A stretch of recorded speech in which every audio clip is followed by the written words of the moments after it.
Welcome to the Postgame mini podcast. Tennessee falls to Oklahoma 33-27 here on a Saturday night in Knoxville, Tennessee. Matt Ray, Austin Price, I'm Eric Kane. As we look at the tarp taking over Shields Watkins Field here on a chilly night. Frustrating night, Matt.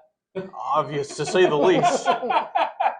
You have a game where your defense plays pretty well and your offense spoils it. I mean, your quarterback played his worst game, still put up almost 400 yards passing, played his worst game in a Tennessee uniform, and turned the football over 3 times in the first half. And you handed them 13 points. And that's the story of this game where you lose by 6. You had your kicker miss a big field goal yet again. And he kind of wasted a pretty solid, especially in the first half, defensive game plan. Nonetheless, just a disappointing night.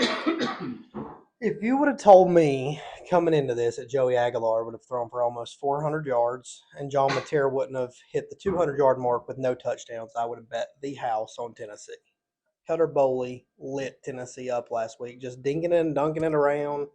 They couldn't get off the field, and this defense was, with a game in one-score situations in the first half, they continued to find ways to get off the field. They made enough plays for you to be able to win this football game, but offensively, Tennessee did not do nearly enough. 63 total yards rushing, multiple turnovers, just not clean football, and just not what you would have expected from this offense that has been able to carry them to victory and keep them in games throughout the year. And I think Austin, Aguilar made some mistakes. He was getting hit on one of the interceptions. The strip sack fumble, he didn't have a chance. David Sanders blocked the wrong guy, it looked like. Him and Perry who had miscommunication. Guy came off the edge. As soon as he did the play action, he was getting hit. Never saw it. That is not on the quarterback. But regardless, he made some mistakes, but the offensive line had a rough night. We knew Oklahoma's front seven was really salty. Saw that. It just felt like they couldn't run the football, so it felt like those dump-off passes were an extension of the run game. It felt like Joey was pressured all night long, and I think that kind of messed with him. I don't think the offensive line had a good game. They flip-flopped too much. I don't know what they were doing with Shane Umaro, playing both guard spots. That really bothered me during the game. But obviously a rough night up front, and that kind of set the tone offensively, I think. It did. You score, you get 3 and out, you're driving it, you're down inside the 25, and the momentum evaporated. You just let them hang around. Tennessee was the better football team, but the better football team doesn't always win. And they didn't win tonight. Tennessee's offensive line got their butt kicked a lot. Oklahoma was really, really good up front. Tennessee's inability to run the football is a problem. And this is now 3 games in a row or close to it where Tennessee's just struggled to run the football. Now, they got a little something going in the back half of the Alabama game, but on the whole, Tennessee's not been able to run the football, and it's just been too much on Joey. Excuse me. Decisions by Joey tonight were terrible. The 2 throws. At the end of the day, Heupel, Aguilar, Halsley, all the offensive staff weren't patient enough to take what Oklahoma was giving you, and they kept going for the home run. Sometimes you just have to take iron out and find the fairway. And tonight, they tried to drive the green a lot, especially in that first half, and that really come back to haunt them.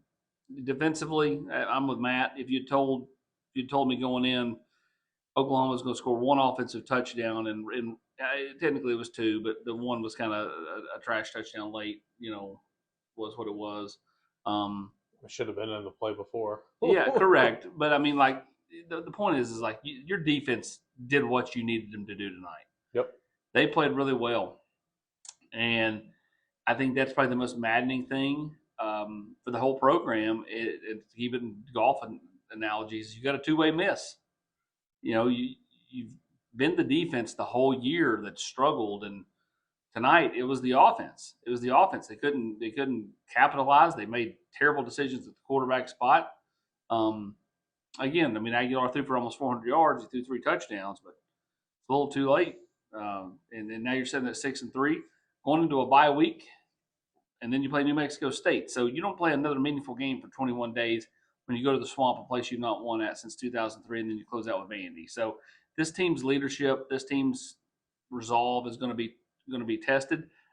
I know I'm soliloquying here. I would also add that I think Tennessee needs to also take a long look in the mirror and say, and not to be too overreactionary here, I think if you like some young guys that have played just a little bit, I would be trying to play them a little bit over the next 3 weeks because I just, again, I don't think you want to overreact.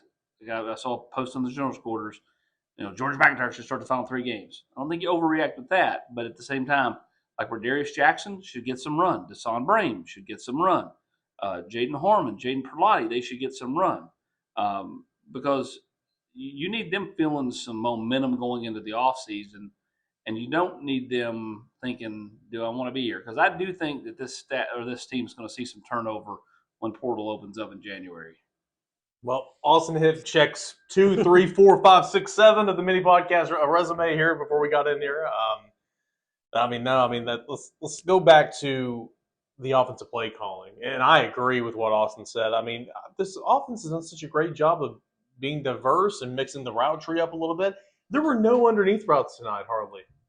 And it's like when you can't get rid of the football quick enough, why are you waiting for something to develop down the field? I mean, run underneath stuff. And some of those shorter passes that they completed tonight turned into big plays. Mm-hmm. Mike Matthews early in that first quarter, really nice run after catch.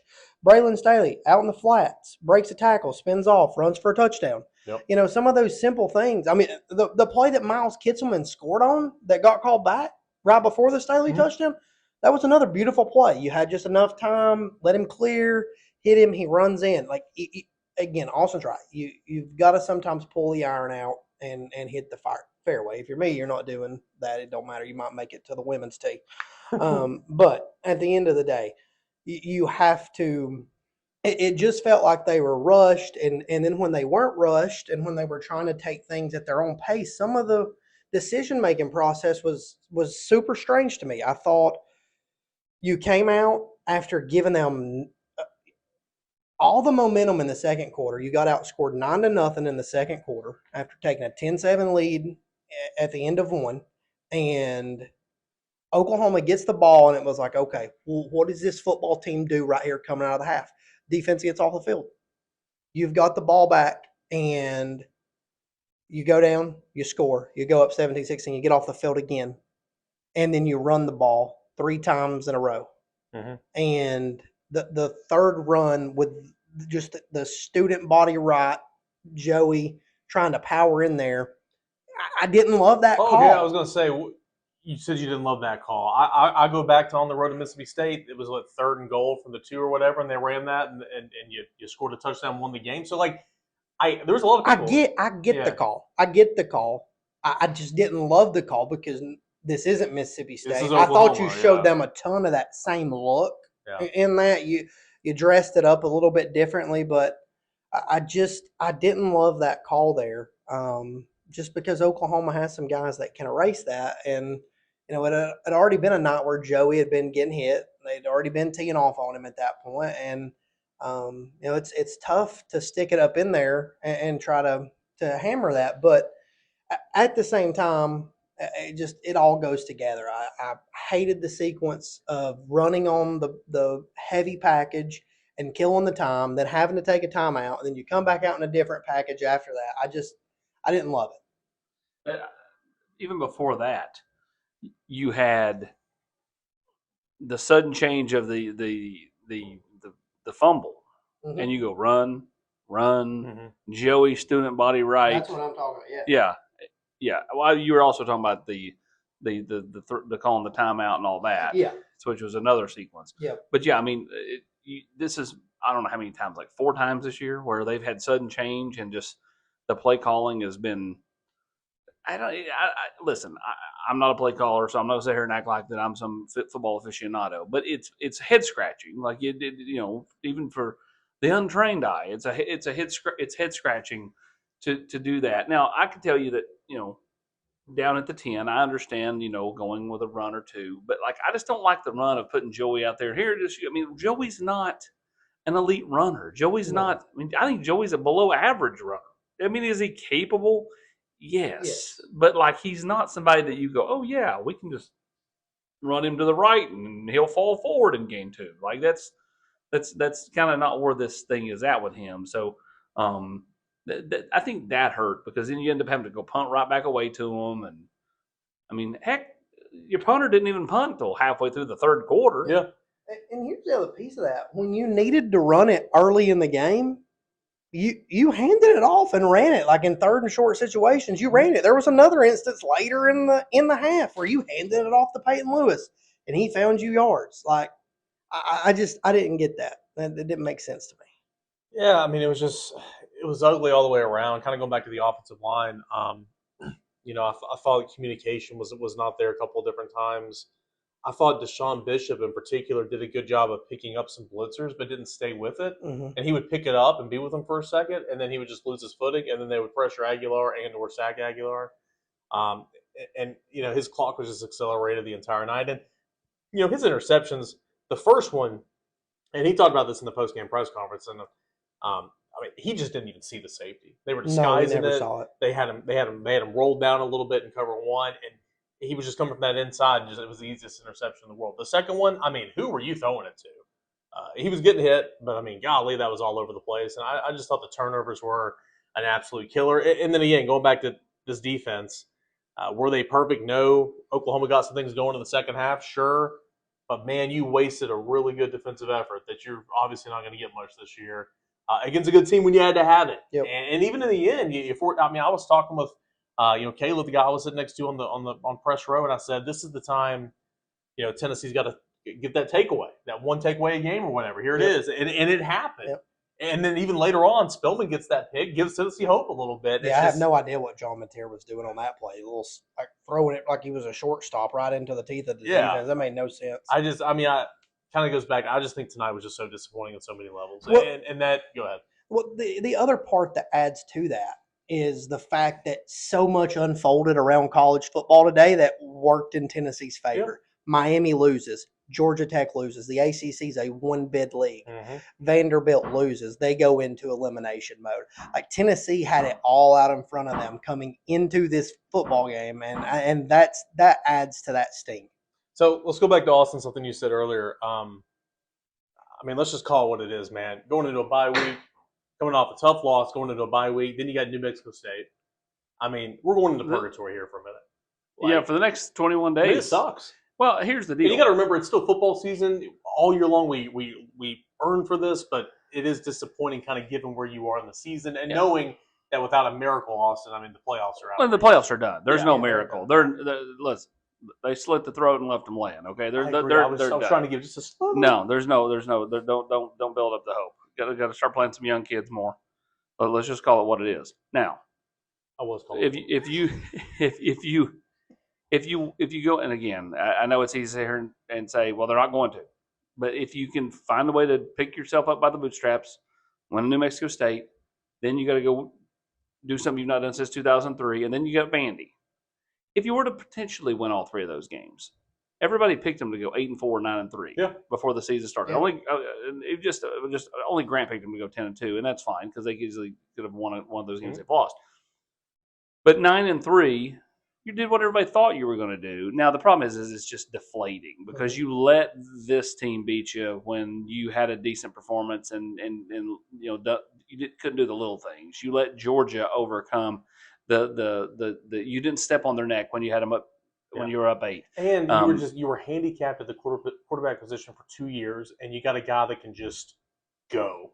And so, having seen that, it's just like you didn't know you were getting that at Joey. Is what I'm trying to say. You saw it. Yeah, it's like, oh well. I know everybody said 9-3, but it's like, man, it could have been so much better. Your quarterback changed in April, and you didn't know what you were going to get. And so, again, like it's just how it's going to unfold. But yeah, the next 21 days is going to suck. Yeah. Just call it what it is. Now, if you can find a way down there, I don't care if they've got an interim coach or not. You still haven't won down there since 2003. So And newsflash, that team's good. that team's a really good team. One of the best rosters in the SEC. Yep.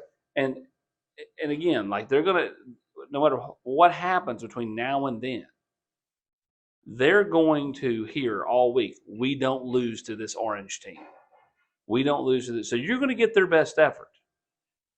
Whether you had won this game tonight or not, that's going to happen down there. So again, you've got to figure some things out. You got to pick yourself up by your bootstraps. You don't want to let this thing really spiral on you. I know it sucks. I get it. And I'll be the first to say, I think there's got to be some type of change. I don't think you can just roll in there status quo next year. Nobody wants. You might want to clarify what you mean by change before somebody runs with that. No, not with the head coach. Okay, there we go. That's just silly. Okay, saw somebody politicking for the guy from Memphis. Yeah, that worked out so well when the Memphis coach, who had a decent resume, went to Virginia Tech. Oh wait, that didn't work out. And then when the Memphis coach went to Florida State, oh yeah, that didn't really work out either. Like the point is like, Heupel's done a lot of good, but there's got to be some changes within the organization. I would tell you, like you just can't go on back out there with the status quo for him. He's got to make a move, and I don't know what that move is, but I think he's got to do some tweaks. And again, I do think there's going to be some change on this roster, and I think there's going to be players on this roster that have not played that you look and go, yep, they're bound for the portal come January. So the people over here behind the scenes, they better get it figured out because they're going to be replacing some players. And I don't mean just a couple. Like they've been really fortunate that the players they've lost have not been really people that mattered, so to speak. I think you have. That's why I said if you've got a young guy that you like, you better make him feel good about himself heading into the offseason the next 3 games. If he's sitting over there just watching, I think that's a recipe for disaster. That's my take from 1,000 feet above. The margins for this team are super thin. So when you're talking about this next 21 days, like they've got to show up next week ready to go to work because 9-3 is very realistic, but so is 7-5.